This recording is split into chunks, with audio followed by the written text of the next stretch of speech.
आपसे पूछेगा कि द्वैध शासन क्या है, थोड़ा ध्यान दीजिएगा, ठीक है। आपसे पूछेगा द्वैध शासन क्या है, तो थोड़ा सा ध्यान दीजिएगा कि द्वैध शासन किसको कहते हैं, अच्छा से समझिएगा, ठीक है। डायरार्की व्यवस्था, डायरार्की सिस्टम, इंग्लिश में इसको क्या बोलते हैं, डायरार्की सिस्टम। अब देखो द्वैध शासन क्या था, द्वैध शासन का मतलब एक तरह से अच्छा से समझ लीजिए, दोहरा शासन। अब क्या कह सकते हैं इसको, दोहरा शासन। जैसे फॉर एग्जाम्पल सिराजुद्दौला के बाद जो मीर जाफर बना था, मीर जाफर कठपुतली नवाब था। कैसा नवाब था, कठपुतली नवाब। दीवानी भी वही करता था, प्रशासन भी वही चलाता था, खाली गिफ्ट देता था और पैसा देता था अंग्रेजों को कि हमको पद पर बने रहने दीजिए। तो फिर द्वैध शासन किसको कहेंगे, तो सुनिए द्वैध शासन का मतलब, आप सिर्फ प्रशासन चलाने का भी हम अधिकार ले लेंगे। मान लीजिए कि गौतम कुमार बंगाल का नवाब, ठीक, आपको बताएं कि नजबुद्दौला के समय में द्वैध शासन प्रारंभ हुआ। अच्छा से समझना, एनसीईआरटी में भी पढ़ेगा तो समझ में आएगा इसको, ठीक है। ये नहीं समझिएगा, बड़ा टिपिकल टॉपिक है, अच्छा से समझिएगा। देखिए जैसे मान लीजिए कि गौतम कुमार कौन सी है, ये है बंगाल का नवाब है, नजबुद्दौला है, और इसको हम 56 लाख दिए और इससे निजामत का भी अधिकार छीन लिया, सब कुछ छीन लिया, लेकिन इसको गद्दी पर से नहीं उठाए। अब आप बोलिएगा भैया कारण, सब तो हो ही गया, खत्म हो गया कहानी, बंगाल के नवाब से क्यों डरेगा। डर नहीं रहा था अंग्रेज, डर रहा था जन आंदोलन से।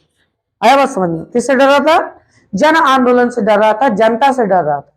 गौतम को हम बोले कि देखो बाबू तुम नवाब है, नवाब के पद पर तुम बैठा रहो, लेकिन अब तुमको अगर पेशाब भी लगेगा तो हमसे पूछ करके ही तुमको करना है।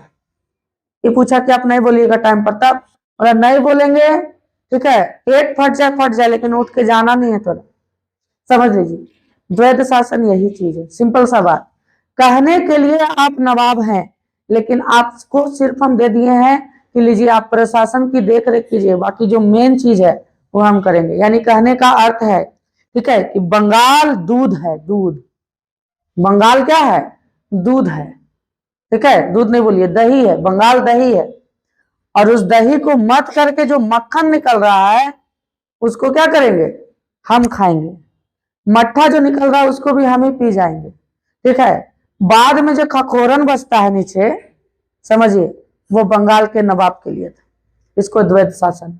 अब देखिए ये तो हम आपको एग्जाम्पल से समझा दें, यानी कहने का अर्थ हुआ कि सब तुम करो, लेकिन जितना प्रॉफिट होगा, जितना चीज होगा, निर्णय लेने का जो अधिकार होगा वो किसका होगा, मेरा होगा, ब्रिटिशों का होगा। द्वैध शासन बड़ा अच्छा से समझिएगा। देखिए द्वैध शासन, इसका जनक किसको कहा जाता है, इसका जनक रॉबर्ट क्लाइव को कहा जाता है, रॉबर्ट क्लाइव को कहा जाता है द्वैध शासन।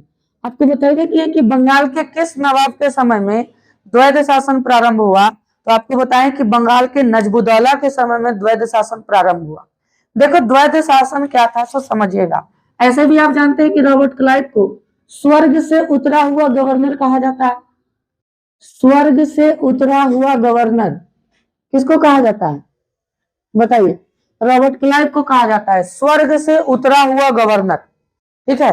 तो ऐसा कौन सी किया है ब्रिटिशों के लिए कि इसको स्वर्ग से उतरा हुआ गवर्नर समाजवादी लेखकों ने कर दिया, समाजवादी बोले, साम्यवादी लेखकों ने, जो पश्चिम लेखक थे, जो ब्रिटिश लेखक थे, उन लोगों ने इसको क्या कर दिया, स्वर्ग से उतरा हुआ गवर्नर। अच्छा से समझिएगा, ध्यान से सुनिएगा।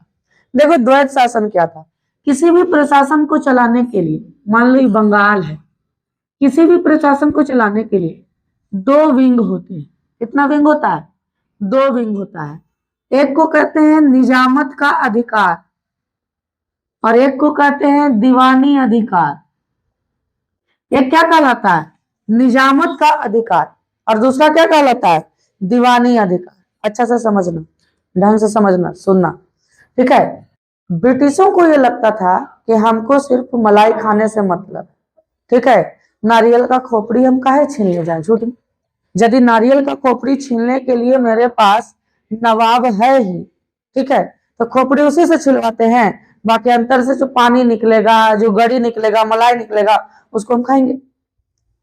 हमको नारियल का खोपड़ी छीलने का आवश्यकता है ही नहीं। देखो निजामत कहने का मतलब होता है प्रशासन, निजामत का अधिकार का मतलब क्या होता है, प्रशासन, और दीवानी अधिकार का मतलब होता है टैक्स कलेक्शन, ठीक है। अब आप बताइए सबसे ज्यादा प्रिफरेबल चीज अंग्रेजों के लिए क्या है, प्रशासन को देखे, जनता को देखे कि टैक्स कलेक्ट करके अपने पास रखे, टैक्स कलेक्ट करके अपने पास रखे। यद्यपि नजमुद्दौला के समय में निजामत का अधिकारी ले लिया था, बोला कि रे बाबू तू बैठल है जरूर, लेकिन तुमको अगर प्रशासन भी करना होगा ना तो हम जैसे बोलेंगे वैसे करना, बस तुम ऑर्डर पास करना। नहीं समझ में आया बात? जैसे गौतम कुमार को बैठा दिए, नजमुद्दौला है, बोले तुमको 56 लाख देते हैं, तुम निजामत का अधिकार भी लिखो मेरा नाम से, लिख दिया ईस्ट इंडिया कंपनी के नाम से। बोला हम जैसे बोलेंगे वैसे प्रशासन करना है, कहीं दंगा होगा रोकना है कि नहीं रोकना है हमसे पूछेगा तब तुम काम करेगा।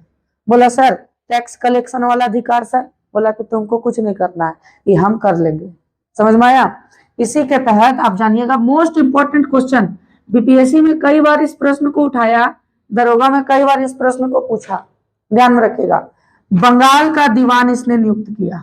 हम आपको बताइए किए कि कद्दू कटेगा तो सब में बटेगा, कद्दू पूरी तरह से कट गया, इतना बार कट गया कि अब सब में बांटने के लिए सफिशिएंट हो गया। बंगाल का दीवान अपना खास आदमी को बनाया, रजा खान। किसको बनाया? रजा खान को। बिहार का दीवान, एक बड़ा प्रांत था बंगाल के अंतर्गत, बिहार का दीवान सिताब राय को बनाया। बाबू बार बार पूछा जाता है ये, ठीक है, कि द्वैध शासन के समय में बिहार का दीवान रॉबर्ट क्लाइव ने किसको बनाया था? तो इसका आंसर आपको यह देना है, सिताब राय। और उड़ीसा का दीवान, उड़ीसा का दीवान किसको बनाया? राय दुर्लभ। किसको बनाया? राय दुर्लभ को बनाया। बोलिए कोई दिक्कत का बात? ये 3 पॉइंट याद रखिएगा। अब इन लोग जो पैसा कलेक्शन करके देता था वो सब किसको देता था? ईस्ट इंडिया कंपनी को और रॉबर्ट क्लाइव को देता था। बोलो कोई दिक्कत का बात इसमें किसी भी प्रकार का नहीं। निजामत का अधिकार का मतलब होता है कि तेरा पास पैसा तहसीलने का अधिकार नहीं है। जैसे फॉर एग्जाम्पल हम बोले कि इस कोचिंग को चलाना है, ठीक है, और गौतम कुमार को हम चुन लिए कि चलो बाबू तुम प्रशासनिक अधिकारी है मेरा। बोले सर हमको वेतन उतन दीजिएगा ना सर, प्रशासनिक अधिकारी है। तो बोला वेतन को चेगा, तुमको नहीं मालूम है कि तेरा बाप दादा को हम हराए, तुम मेरा गुलाम है, वेतन कुछ करने।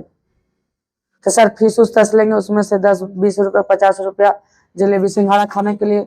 बोला वो भी नहीं, कुछ नहीं, ठीक है, तुम यहाँ झाड़ू भी लगाएगा, कौन लड़ाई कर रहा है कौन झगड़ा कर रहा है सबको तुम देखेगा, सब कुछ तुम देखेगा, ठीक है, बस तुमको पैसा टैक्स कलेक्शन करने का अधिकार नहीं होगा। फीस भी जमा तुम ही करेगा, लेकिन पैसा किसके पास आना चाहिए? 1-1 रुपया मेरे पास आना चाहिए। निजामत का अधिकार दे दिया नवाब। बोला कि लीजिए नवाब साहब ये आप कीजिए। यानी कहने का मतलब है, ध्यान से सुनो, नवाब के पास पैसा नहीं रहेगा लेकिन नवाब बंगाल देखेगा, कहाँ लड़ाई हो रहा है, कहाँ झगड़ा हो रहा है, कहाँ हो रहा है। नवाब को जैसे जैसे बोलेगा रॉबर्ट क्लाइव वैसे वैसे नवाब करेगा। समझ में आया है? और जनता समझेगी कि नवाब किसी गलत निर्णय को लिया। जैसे फॉर एग्जाम्पल रॉबर्ट क्लाइव बोला कि हमको भारतीय लोग से बड़ी दुश्मनी लग रहा है, बहुत खराब आदमी, एक काम करो नियम बना तो बंगाल में कि 4-4 लाठी रोज मारेंगे साला। समझ में आया? नवाब क्या करे? द्वैध शासन में है, नवाब ऑर्डर जारी कर दिया। देखो द्वैध शासन क्या है अच्छे से समझिएगा। नवाब क्या जारी कर दिया? ऑर्डर जारी कर दिया कि आपको 4-4 लाठी रोज मारा जाएगा प्रत्येक व्यक्ति को। समझ में आया? नवाब ऑर्डर जारी कर दिया। अब बताओ जनता क्या समझेगी कि रॉबर्ट क्लाइव ऑर्डर जारी किया है कि नवाब जारी किया? नवाब जारी किया। यानी अगर कुछ गलत हुआ तो नवाब के माथा पर, अगर कुछ अच्छा हुआ तो किसके माथा पर? रॉबर्ट क्लाइव के माथा पर। कुछ अच्छा होने ही नहीं देगा इन लोग। सिंपल सा बात। टैक्स पर टैक्स बढ़ते जाएगा और आदमी क्या समझेगा कि नवाब टैक्स बढ़ा। समझ में आ रहा है? प्रशासन करने का अधिकार किसको दिया? नवाब को। और बाकी दीवानी अधिकार किसके पास रख लिया? खुद के पास रख लिया। इसी को कहते हैं द्वैध शासन। कौन सा शासन?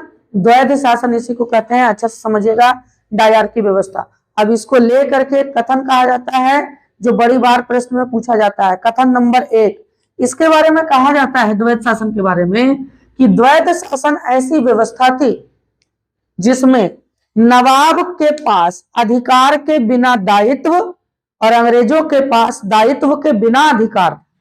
ये बात समझ में आया? नवाब के पास, अच्छा से समझना, थोड़ा डीप में हम लोग जा रहे हैं इसलिए थोड़ा सा दिमाग लगेगा आपको, और ये वाला सेक्टर ही पूरा दिमाग लगाने का, ठीक है, ये रजिया सुल्तान नहीं है, ध्यान रखिएगा इस बात को। देखिए नवाब के पास कोई अधिकार नहीं है लेकिन दायित्व पूरा है। कहीं मारकाट हुआ किसके जिम्मे जाएगा? नवाब के पास जाएगा। समझ में आ रहा बात? ठीक है, नवाब के पास अधिकार के बिना दायित्व, और इसके पास दायित्व के बिना अधिकार। इसका कोई दायित्व नहीं है, लेकिन सब नोट जमा कौन कर रहा है? यही कर रहा है। समझ रहे बात को? कुछ गलत होगा तो नवाब के माथा पर, लेकिन जितना पैसा कौड़ी लंद फंद आएगा वो किसके सर जाएगा? किसके सर जाएगा? यानी बंगाल का स्थिति इतना खराब कर दिया, टैक्स को दुगना कर दिया, तो ये कर दिया तो वो कर दिया, नवाब को जैसे बोले वैसे करते जाए। क्या करे बेचारा? निजामत का अधिकार जो दे चुका है 56 लाख में। समझ में आया? इसको लेकर के 3 विद्वानों का मत आपसे पूछेगा। पहले विद्वान के.एम. पन्नीकर। के.एम. पन्नीकर ने द्वैध शासन के बारे में कहा, कई बार प्रश्न में आ चुका है, कि ये डाकू राज था।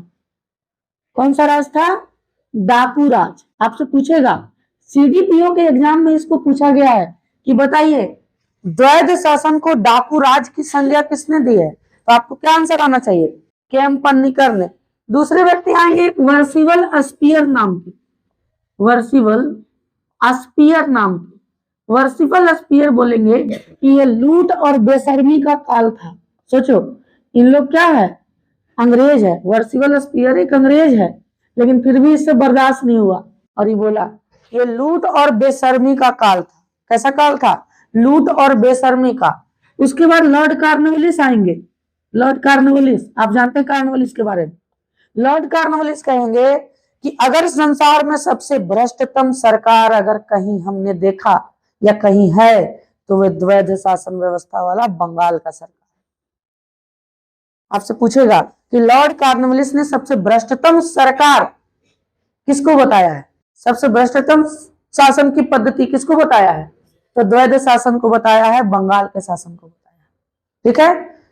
द्वैध शासन को अधिकार के बिना दायित्व किसके लिए था? नवाब के लिए। और दायित्व के बिना अधिकार किसके लिए था?